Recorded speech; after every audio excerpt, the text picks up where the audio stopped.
जय गुरु जी संगत जी गुरु जी की डिवाइन कॉल सत्संग प्लेटफॉर्म में आप सभी गुरु परिवार का हार्दिक स्वागत है। शुक्राना गुरु जी महाराज का कि उन्होंने मुझे ये सेवा दी कि मैं आप सभी गुरु परिवार के समीप आके गुरु जी के कल्याण महिमा अनुभव का वर्णन कर पा रही हूँ। अनंतम शुक्राना मेरे गुरु जी महाराज का। संगत जी आज का जो सत्संग मैं आपके साथ शेयर कर रही हूँ सुशील अंकल का सत्संग है। ये बहुत प्यारा और ब्लेसिंगफुल सत्संग है। मेरी विनती है आप सभी गुरु परिवार से कि सत्संग को अंत तक सुने, ध्यान से सुने, पूरा सुने। सत्संग का मतलब होता है सत्य का संग, और सत्संग की प्राप्ति जब ही होती है जब गुरु कृपा होती है। तो हम सभी बड़े भाग्यशाली हैं, हमें ब्लेसिंग्स मिली है कि हमें ये शुक्राना सत्संग सुनने का मौका मिल रहा है। इसके अलावा अगर आप भी अपने सत्संग अनुभव हम सभी के साथ शेयर करना चाहते हैं तो हिंदी में साफ राइटिंग में आप अपना सत्संग लिखकर हमारी जीमेल आईडी पर सेंड कर सकते हैं, ताकि आपके द्वारा सुनाए गए सत्संग से जो भी गुरुजी महाराज की नई जुड़ने वाली संगत होगी उन्हें गुरुजी के कल्याण महिमा अनुभव के बारे में ज़्यादा से ज़्यादा पता होगा। सत्संग आपको पसंद आए तो आप इसको लाइक कीजिए, चैनल को सब्सक्राइब कीजिए, वीडियो को ज़्यादा से ज़्यादा संगत में शेयर ज़रूर कर दीजिएगा और बेल आइकन दबाना बिल्कुल भी नहीं भूलिएगा। जब भी कोई लेटेस्ट सत्संग आएगा उसका नोटिफिकेशन आपके पास आएगा। तो चलिए संगत जी चलते हैं गुरुजी महाराज के सत्संग की ओर। सत्संग शुरू करने से पहले करते हैं गुरुजी का मंत्र जाप। ओम नमः शिवाय, शिव जी सदा सहाय। ओम नमः शिवाय, गुरु जी सदा सहाय। जय गुरु जी संगत जी। संगत जी सबसे पहले गुरुजी महाराज के चरणों में कोटि कोटि नमन। सारी संगत जी को जय गुरु जी। आज जो मैं शुक्राना सत्संग अपना शेयर कर पा रहा हूँ ये गुरु जी की असीम कृपा से है, असीम ब्लेसिंग से है। मैंने लाइफ में नहीं सोचा था कि मैं शुक्राना सत्संग भी शेयर कर पाऊँगा। और साल का एंड है, आप सभी के लिए मैं अरदास करना चाहूँगा कि आने वाला 2026 सबके जीवन में खुशियाँ लेकर आए भगवान, सबके दुख दर्द कष्टों को हरे, सब पे अपनी कृपा बनाए रखे प्रभु। यही अरदास के साथ संगत जी मैं गुरु जी का मंत्र जाप करते हुए अपने सत्संग की शुरुआत करूँगा। ओम नमः शिवाय, शिव जी सदा सहाय। ओम नमः शिवाय, गुरु जी सदा सहाय।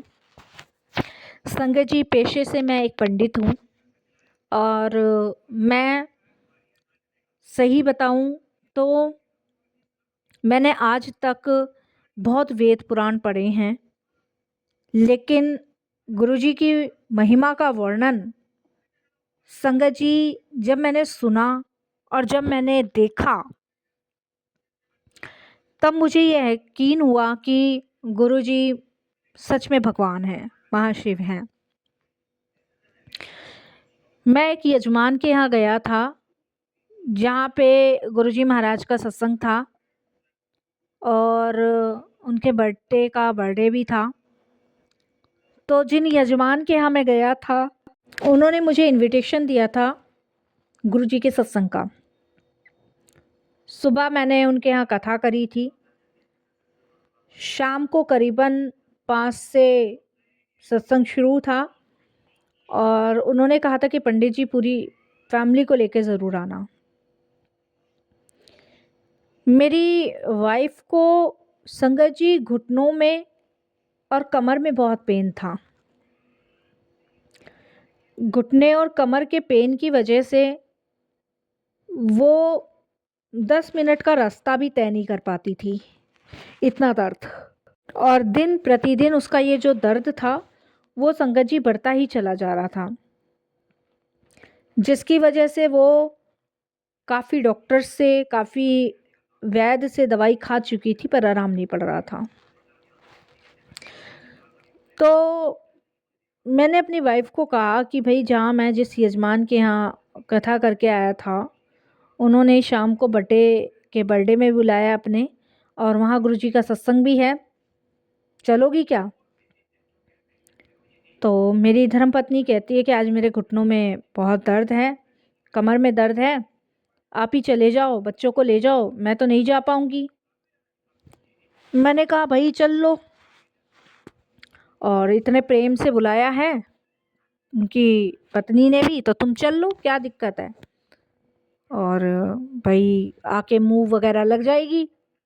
ऐसे में संगत जी मेरी जो धर्म पत्नी थी वो मान गई। मानने के बाद संगत जी मैं उनको लेके गया गुरुजी के सत्संग में।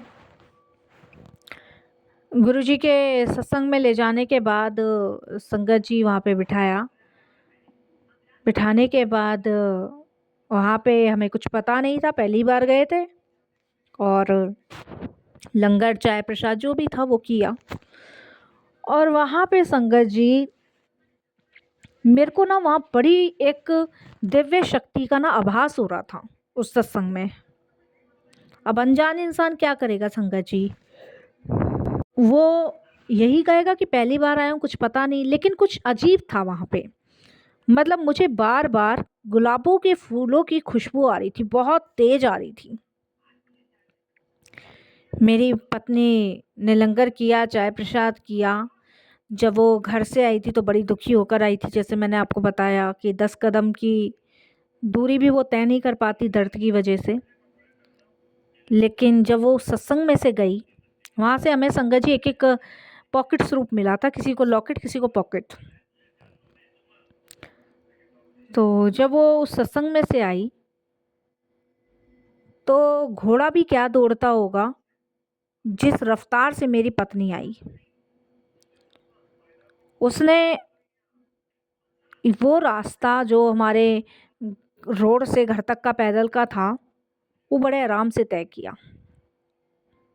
घर आके मैंने अपनी पत्नी को कहा, मैं तुम्हें गर्म पानी दे देता हूँ, थोड़ा सिकाई कर लो, दर्द हो रहा होगा। मेरी पत्नी ने मुझे कहा कि मुझे दर्द नहीं है। 6 महीने में पहली बार मैंने सुना कि ना उसको कमर में दर्द है, ना उसको घुटने में दर्द है, ना उसकी सांस फूल रही। ये 3 चीज़ तो उसको परमानेंट थी, सांस की बीमारी, घुटनों का दर्द, कमर का दर्द, उनमें से कुछ भी नहीं उसे। बड़ा ताज्जुब। और मेरी पत्नी ने वो गुरुजी का स्वरूप उठा के घर के मंदिर में रख दिया। घर के मंदिर में वो स्वरूप रखने के बाद सुबह मेरी पत्नी की आदत है 5 बजे उठने की, मेरी भी आदत है। हम जो भी पूजा पाठ होती है हमारी वो सुबह हम कर लेते हैं। अगले दिन 11 बजे मेरी कहीं कथा थी, मुझे उसके लिए जाना था। तो मैंने कहा ठाकुर ठाकुराइन हमने रख रखे हैं, तो मैंने कहा आज इनको मिश्री का भोग लगा देना, हमारी 11 बजे से कथा है, तो हमें समय नहीं मिलेगा तो तुम लगा देना। तो मेरी पत्नी कहती है कि ठीक है। उन्होंने संगत जी माखन मिश्री का भोग बनाया और ठाकुर जी को लगा दिया होगा। हम चले गए थे 11 बजे कथा में करने के लिए। अब हमारी पत्नी का फ़ोन आया हमें, हम उस समय कथा कर चुके थे। बोली आप ना घर आ जाओ, अभी आ जाओ घर, जल्दी आ जाओ घर। मैंने कहा भाई ऐसा क्या हो गया। तो संगत जी मेरी पत्नी ने मुझे वो कटोरी दिखाई, कह रही है देखो इसमें माखन मिश्री रखी थी, लेकिन अब इसमें माखन मिश्री है नहीं।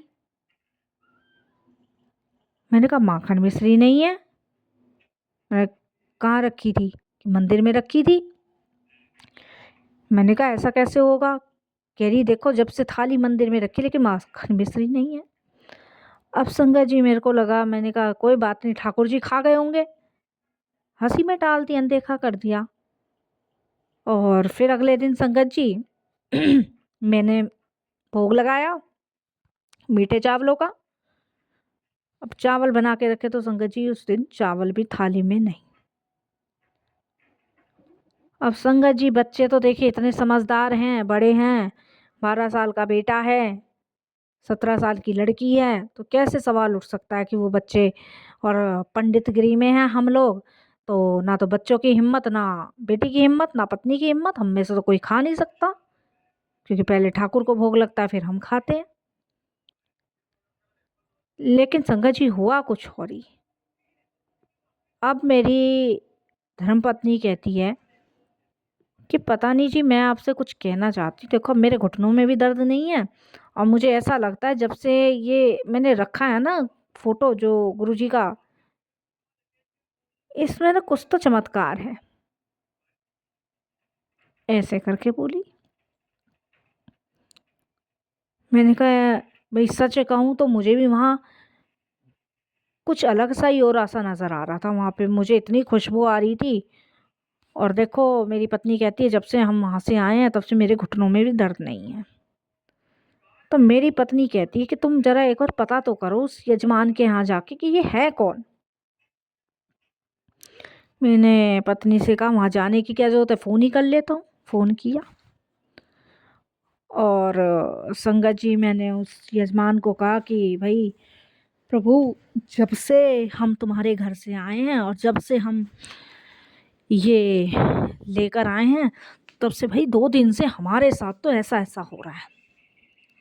पत्नी ने मिस माखन फिसरी रखी, वो भी नहीं।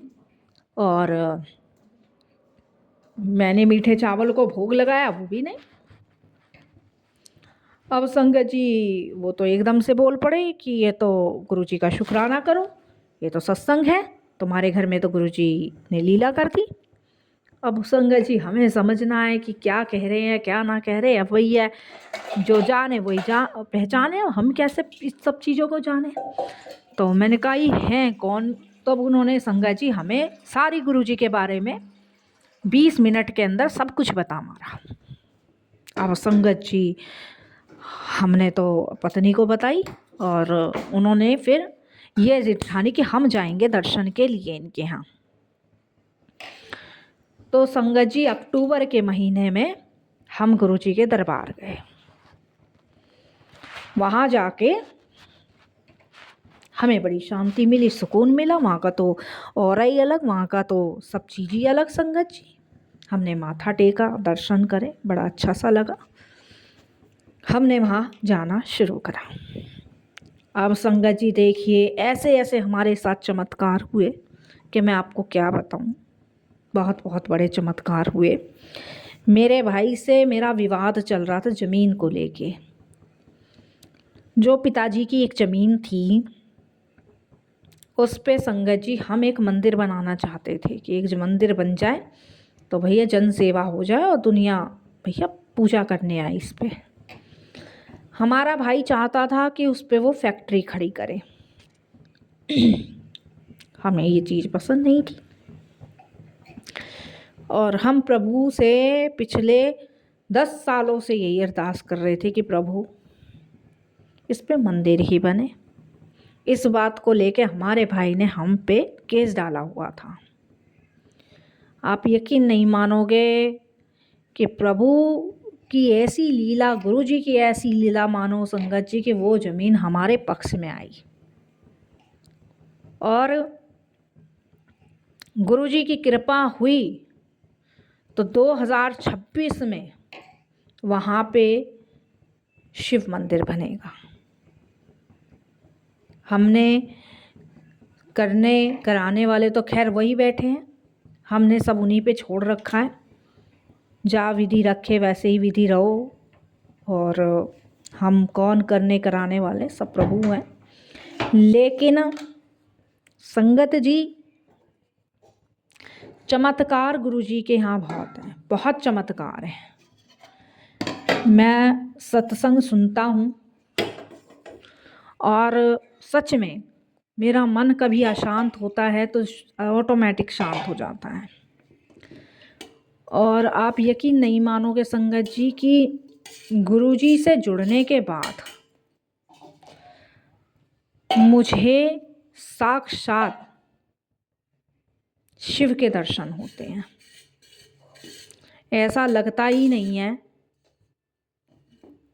कि हम प्रभु चरण में नहीं हैं। ऐसा लगता है जैसे साक्षात भोलेनाथ की कृपा हम पे हुई है, भोलेनाथ की प्राप्ति हमें हुई है। और हमारे ड्रीम में गुरुजी आते हैं, हमें सिर्फ आशीर्वाद दे के जाते हैं और कुछ नहीं।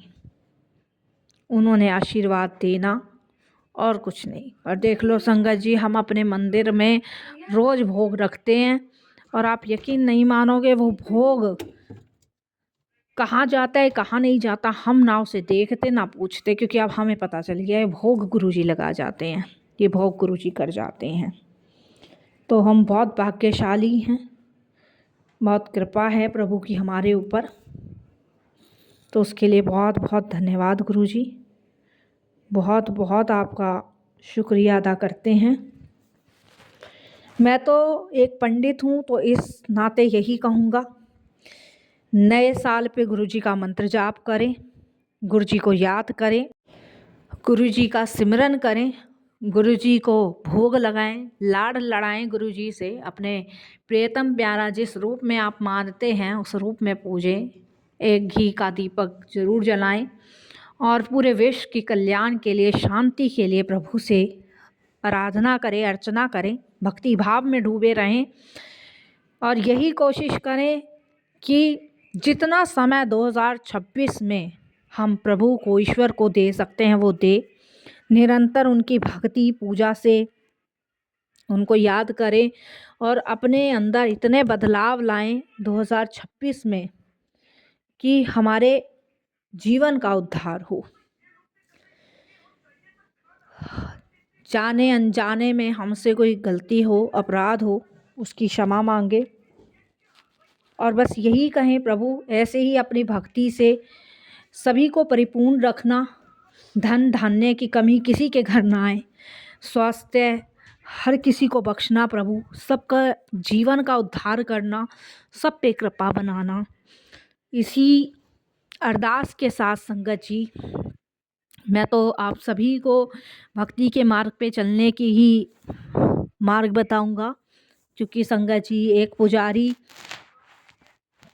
पूरे विश्व का कल्याण ही चाहता है और हमें गुरुजी ने अपने श्री चरणों से लगाया। इससे बड़ी और कृपा क्या हो सकती है संगत जी। बाकी कल सुबह आप प्लीज़ संगत जी यही हाथ जोड़ के विनती है कि प्रभु का सिमरन करें, पूजा करें, भक्ति करें, भाव करें और निरंतर उनका सिमरन करें, उन्हें याद करें। इसी के साथ मैं अपनी वाणी को विराम दूंगा। ओम नमः शिवाय, शिव जी सदा सहाय। ओम नमः शिवाय, गुरु जी सदा सहाय। जय गुरु जी महाराज। शुक्राना गुरु जी महाराज।